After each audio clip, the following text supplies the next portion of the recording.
The queen quickly claimed that he would aid the siege rather than take over, as Leani's aunt had been leading it for a week now and had made some progress. Not that Leani minded. What she did mind was the fact her mother had burdened her with the task of acting as chaperone to Jason. Their drive, as he called it, towards the capital started early in the morning, after he had spent the last evening after the audience with the queen, testing the limits of his powers, much to her annoyance, but they finally found some limits.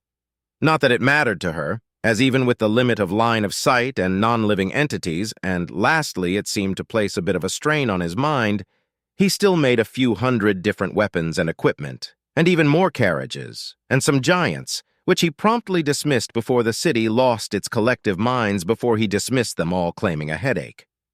By the time he was done, the only way she could let all of this go was by reminding herself that she was the one who allowed this to happen. She was limited in magic and the only school that she had a good connection with destroying her plans yet again. But he was constantly glancing at her as he drove. His expression looked concerned. "What is it, Jason?" She finally asked her morning rituals, a bit interrupted by him insisting they get going, leaving her a bit more agitated than normal.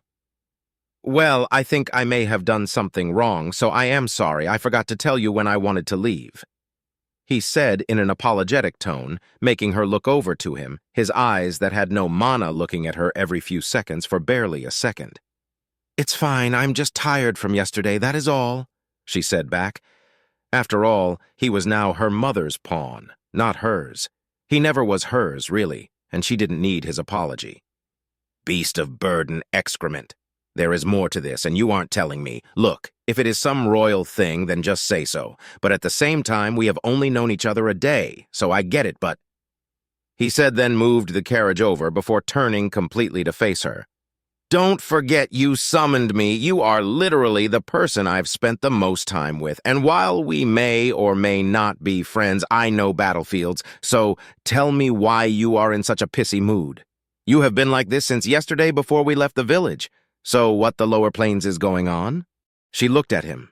Her rage at the turns her plans had taken cleared now after a night's rest.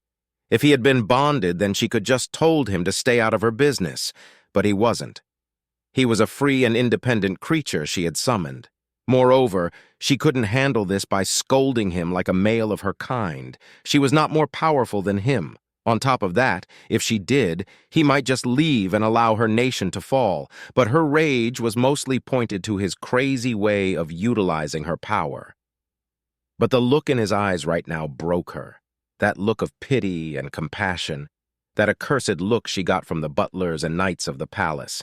The same look she gets from most who learn about her limits. "You are the problem. You were meant to be a knight or paladin, some kind of warrior of skill and honor, a master swordsman or powerful sorcerer.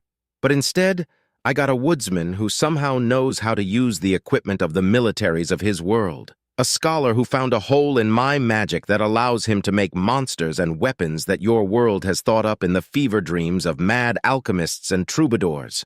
She ranted off, her annoyance at the long day of watching him make things that are not weapons yet.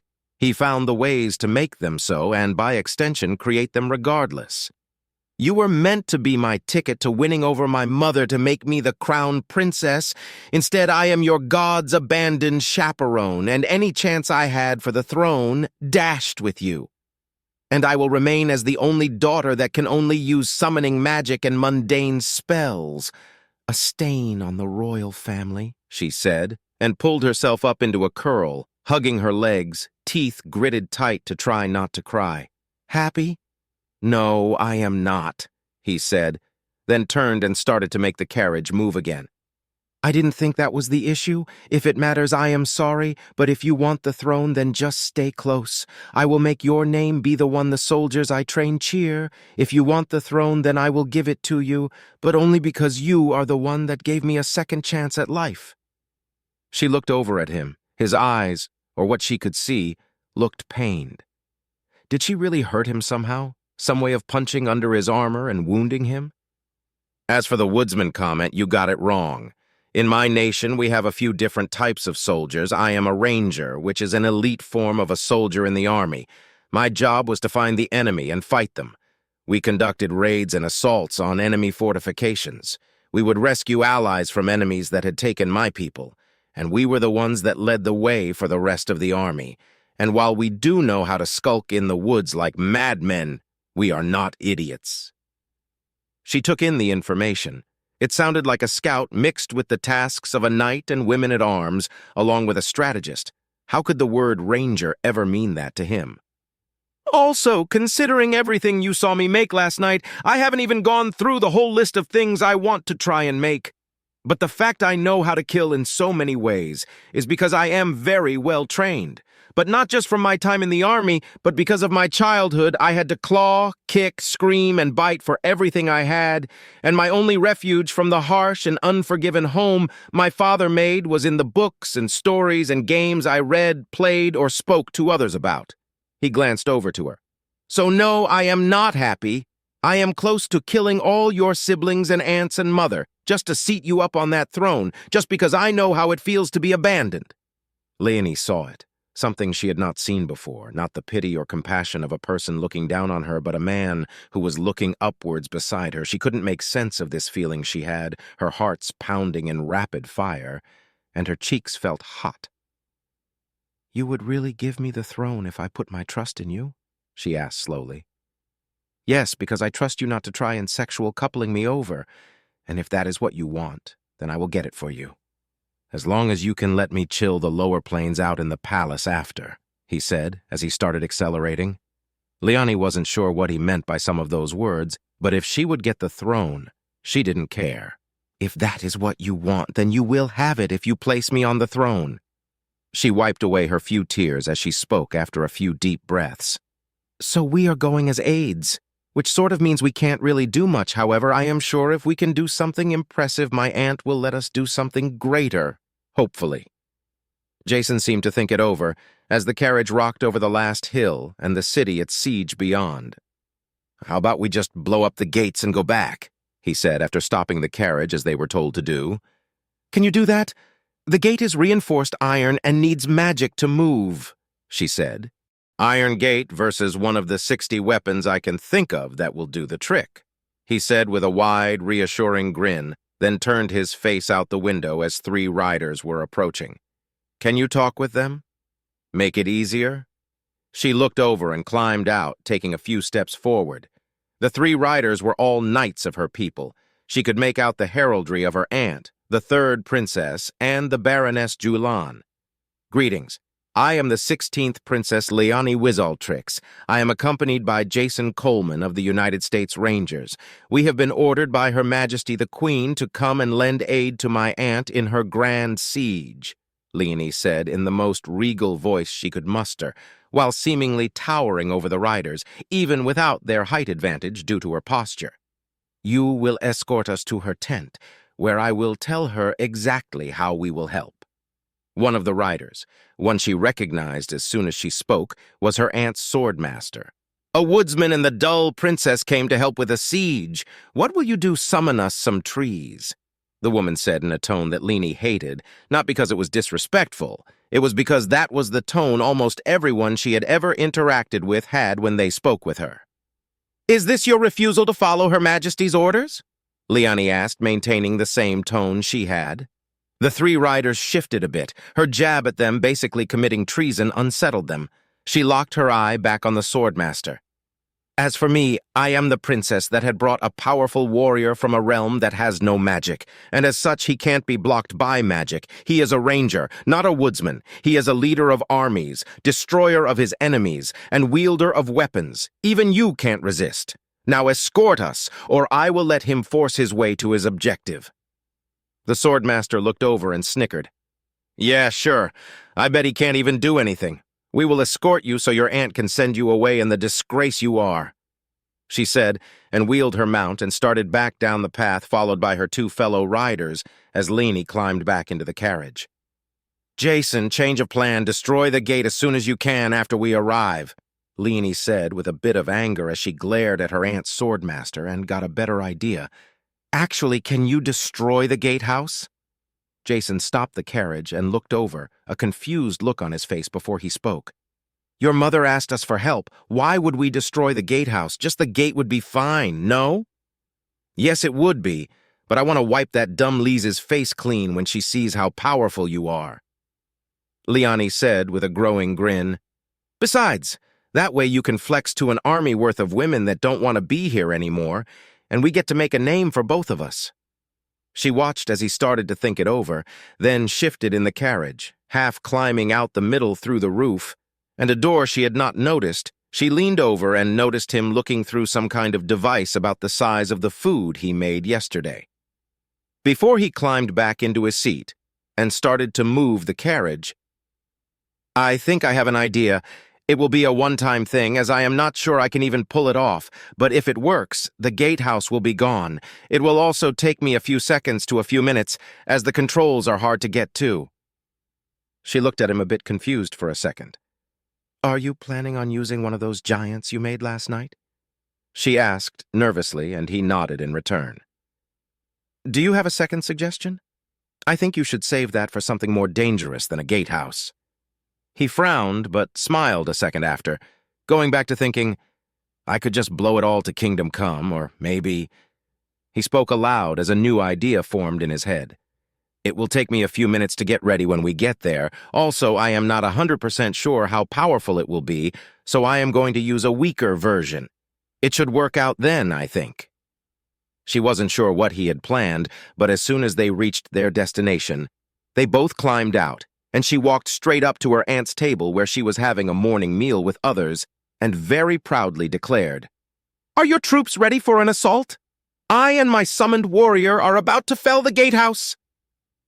Her aunt looked a fair bit like her mother, but younger by about 10 years, her blue-tinted skin already starting to shift to a duller color, and her hair no longer waving with her emotions as much, her 4 deep yellow eyes watching her with annoyance on her face. My ungrateful niece. What are you doing here so soon? I hadn't even informed my captains of your departure from Shrekki, she said before wiping away at her mouth and leaning back. Our queen had ordered me and my summoned warrior to come and aid in your efforts. My warrior is preparing as we speak to breach and destroy the West Gatehouse and open a path for your forces. I suggest you get ready, Leani said back before turning and walking away, getting a few steps before she felt her aunt's magic tugging at her to return. But she powered through it.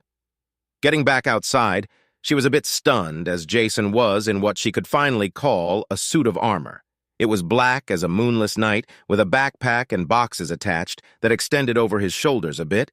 He seemed to be testing it a bit. Then he summoned 2 new items. One was about half his height and shoulder width wide, and was made of some kind of metal, which he set on the ground carefully. The other was about the size of a pen, with a red cap at the top of it. He looked up to her. So, are her troops ready? He asked with a smile. Leani shook her head. No, she probably thinks that I was jesting, not that it matters. Are you ready? She said before reaching out and feeling the chest plate. It was not metal, but something else. Still hard and rigid, but warm to the touch. Also, what are you planning? Jason gave her a wide smile. So, the thing I am wearing is called a lightning magic armor. It will allow me to get on top of the gatehouse. There I will place this. He patted the box. This is best described as an explosive ward spell. But instead of exploding, it's going to use spatial magic to take the gatehouse and everything in it to the Ethereum Sea, and you get to pull the trigger. He handed her the pen device. When I come back down, you just press the red bit and goodbye to the gatehouse. I had to do some guesswork on how far the explosive ward spell should cover. But if I guessed wrong, then the troops will have a bit of a smooth bowl to cross or a bit of the gatehouse to climb over. She had no idea what the lower planes he even meant by all of that, but smiled, just before she heard her aunt finally come out of the tent and walk over. My niece, you are not in charge here. Her aunt started before Jason stepped in the way his head was suddenly enclosed by a helmet that appeared out of nowhere, and his voice carried out with an odd crackle to it but clear as day that he was speaking. I am about to clear a path for you to win this siege. If your army is not ready to press the advantage, the Queen will hear of this, and I will make sure she hears in great detail the ineptitude and lack of discipline of your forces. But most of all, I will make sure she knows that the reason this siege was not won this day was that you," he pushed a gauntlet finger into her face, "are a self-aggrandizing failure of a duchess who, rather than end the suffering of her people, casually ate while your troops starved. Do I make myself clear?" Leani looked in shock. Such a display of challenge to her aunt left her aunt and many others stunned. As someone started to reach for a sword, one of the boxes on his back opened, and a battle staff of some kind came out and swiveled on a metal limb towards the knight with the weapon. He then spoke up again. "Do I make myself clear?" Her aunt nodded, and he stepped back, turning to Leani. He held out a hand to her and summoned the ring he made yesterday. "Here, you can keep it in your pocket. It's a ring of cutting without cutting. It will keep you safe until I am back," he said. She looked at the ring for a second before taking it. He then grabbed the box beside her in one arm and summoned a short and boxy battle staff in the other. "Catch you on that bounce, troopers," he said, before the backpack, along with both of the calves of the suit, opened up and threw him skywards on mana flames of powerful energy. As he reached the peak of the tall jump he seemed to take, the other box on his back opened and let loose a short series of pops followed by balls of fire all along the top of the gatehouse, the defenders letting out cries of pain as a few had survived his first attack this time. Then she heard the claps of thunder. But this was odd, too, as they happen a bit fast, making the sound let out a short set crackles like when someone invoked lightning magic. She then saw him crouch down. "Humped," her aunt snorted. "Looks like you are still a failure. Your warrior has fallen," she said, but Leani's ears heard something else, and she spun to the carriage. Opening the door, she heard it. "Princess Leani, can you hear me?" Jason's voice called through some kind of magic listening spell in the war carriage. "Well, if you can you please tell your fizzle-faced aunt that I have apparently killed the Defender's commander. I am claiming his head. Also, I am coming back. Be ready." She looked up in time to see him again be thrown skywards, but towards them, his battle staff in one hand and a head in the second, slowing his fall with a short burst of mana flames. He landed a bit away, but calmly walked up, taking a knee and holding the head of a Chiantix man to her. "This is their general. His name is Litharden. He was watching us the second we arrived. I, as a contracted warrior of yours, offer this head as proof of my mission done, and only need your act to end this task." Leani looked down to the head. The Chiantix's face was locked in a state of confusion, one of his horns broken off, and black blood pouring a bit out of it. But her eyes moved to her hand as she held the small device he had handed her, pressing down on the red part. It gave way easily, and then a sound of ripping and tearing started. Her eyes shoot up to the gatehouse, where a massive ball about twice the height of the gatehouse appeared, before vanishing with an audible pop, taking with it everything that has found itself in the ball, too, which included some buildings in the city, and a good bit of the wall on the left and right sides of where the western gatehouse stood. Leani turned to her aunt with the biggest grin she could form, and to the swordmaster. "This is the power of a ranger of the United States, and he serves me of his own free will. Now end this siege so we may pursue the war," she said before taking the head and turning back to the carriage, climbing inside but leaving the door open. She watched, and the helmet of Jason opened up like it was never there, and he looked over to her aunt. "We will be leaving now. If the city is not the Queen's by day's end, I will return and take over. The gates are open and the enemy is disoriented. Failure now would only bring shame," he said, before he walked to the back of the carriage, opening it, and removing the armor in a quick and easy manner that left all the knights and women at arms grow purple with envy over the ease the chest plate opened, and allowed his to remove it. Then he stood and pushed it back into the rear of the carriage. Then his leg armor did the same, leaving him in just a long-sleeved, skin-tight tunic, and the trousers he wore most of the time. Leani lost herself for a second as she noticed the musculature of his chest and arms before she shook her head as he closed the back of the carriage after loading the leg armor and putting his boots on, and walked to his seat in the carriage, closing her door as he did. The carriage rumbled to life and he started to move it, taking them away from the siege camp and back towards her mother. "So how was it that I could hear your voice when you were on the gatehouse?" she finally asked once they crossed over the hill. Oh, that would be because of this. He pounded a hand at the odd-looking black box with wires all over it. Then he picked up a piece that was a bit boxed, yet rounded with a grate over a part of one side, and a protruding black piece out the side. For next time, if you hold this, he pressed down on the black part, you will be able to talk back to me. This way, even if I am on a mission, you can talk with me. How far can this talking magic work? She asked. I am not sure, but for the next half a year we are going to be mainly in Shrekki to train troops, so I think we can test that over one of those days, he said back calmly, not certain about the next few days and weeks. She smiled.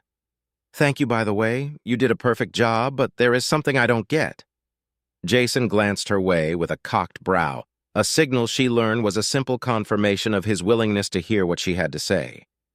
Aside from the mana potion and weapons at my people's level, how is it that you can use magic yet be from a mana-less world? Jason seemed to furrow his brow, but she wasn't sure, as reading only half his face meant the other side was missing, but she believed he was thinking of an answer.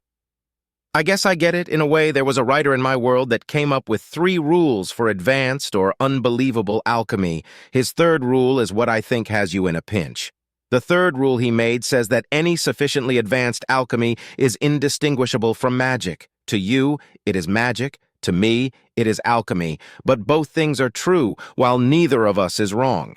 My world doesn't have mana or magic, so we figured it out, tried different things until something worked. Then we learned to do that thing over and over until we understood both why and how it happened. Take my battle staff. You think it kills when it makes a thunderclap, right? He asked, and she nodded. Yeah, well, no, see, the sound it makes is because inside the battle staff is a small explosion that shoots a small piece of metal out at whoever I point it at. It's not the thunder that kills them. It is the metal that punches a hole in them and kills them. She leaned back in her chair and considered this. Could that mean that with enough time and effort, her own people could make such weapons too? Wait then, what about that? She said and pointed to the back where the armor was resting. It used magic to send you into the sky. It almost looked like you were flying. That has to be magic. He turned and smiled and said one word, one they had established what was or wasn't actually a piece of weaponry or armor of his world. Unknown dumb.